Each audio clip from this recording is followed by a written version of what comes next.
नमस्ते। आशा कार्यकर्ता के रूप में आप माताओं एवं बच्चों को टीकाकरण सेवाएं प्रदान करने में बहुत ही महत्वपूर्ण भूमिका निभाती हैं। टीकाकरण के लिए योग्य सभी माताओं और बच्चों को सूचीबद्ध किया जाना बहुत जरूरी है, ताकि सभी लक्षित यानी कि योग्य लाभार्थी का टीकाकरण समय पर सुनिश्चित किया जा सके। तो आइए सर्वे पंजीकरण भरने हेतु कुछ सामान्य निर्देशों के बारे में जानते हैं। प्रत्येक टीकाकरण सत्र के लिए एक सर्वे पंजी का उपयोग किया जाएगा। सर्वे पंजी कुछ इस तरह से दिखाई देता है। इसके अलग अलग भाग होते हैं और हर भाग के साथ उसका विवरण होता है, जो हमें भरना होता है। सबसे जरूरी चीज ये है कि हर वर्ष एक बार सर्वे का काम चूल्हेवार किया जाना है। हर महीने टीकाकरण सत्र से पहले और सत्र समाप्ति के तुरंत बाद इसे अपडेट करना जरूरी है।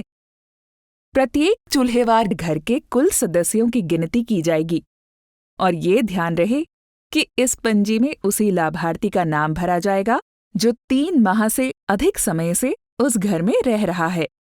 इसके सभी कॉलम को स्पष्ट रूप से कलम से भरें। आइए हम एक एक करके सभी प्रपत्र के बारे में समझते हैं। पहला, घर घर सर्वे हेतु प्रपत्र है। इसमें हम सबसे ऊपर वाले कवर पेज पर सामान्य जानकारी भरेंगे और उसके बाद इसमें अपेक्षित जानकारी भरनी शुरू करेंगे, जैसे परिवार के मुखिया का नाम, उसकी जन्मतिथि का वर्ष, उसका मोबाइल नंबर, परिवार में कुल सदस्यों की संख्या, घर में कुल गर्भवती महिलाओं की संख्या, 5 वर्ष तक के बच्चों की संख्या इत्यादि। यहाँ पर ध्यान रहे कि इस प्रपत्र को भरते हुए जिस घर में गर्भवती महिला या 5 वर्ष की उम्र तक के बच्चे पाए जाएंगे, केवल उन्हीं घरों की क्रम संख्या के साथ घर संख्या दर्शाकर गर्भवती एवं बच्चों का विस्तृत विवरणी आगे के पन्नों में भरा जाएगा। घर में मौजूद कुल गर्भवती महिलाओं की जानकारी मिलने के बाद इस विवरणी को भरा जाएगा। इसमें गर्भवती महिला का पूरा विवरण भरा जाएगा, जैसे घर संख्या, गर्भवती महिला का नाम, पति का नाम, लाभार्थी का मोबाइल नंबर, गर्भवती महिला का पहचान पत्र, प्रत्येक निर्धारित टीके की तिथि इत्यादि। ये ध्यान रहे कि प्रत्येक जानकारी उसके लिए निर्धारित किए गए कॉलम में ही भरें। यदि घर घर सर्वे हेतु प्रपत्र में किसी घर में एक से अधिक गर्भवती महिला की जानकारी भरी गई है, तो उनका विस्तृत विवरणी एक ही साथ एक ही घर संख्या को दर्शाते हुए अलग अलग लाइन में भरा जाएगा। यहाँ जरूरी बात यह है कि अगर किसी लाभार्थी ने कोई टीका बाहर से लिया है, तो भी टीके की देय तिथि संबंधित फॉर्मेट में अवश्य अंकित करें। इसके बाद आता है बच्चों का विवरण और इसे भी स्पष्ट तरीके से निर्धारित कॉलम के अनुसार भरा जाएगा। इसमें घर संख्या के अनुसार बच्चों का विवरण भरें, जैसे बच्चे का नाम, लिंग, पिता का नाम, अभिभावक के पहचान पत्र की जानकारी, जन्मतिथि, 6 वर्ष तक लगने वाले विभिन्न टीकों की जानकारी और उन्हें लगवाने की तिथि इत्यादि।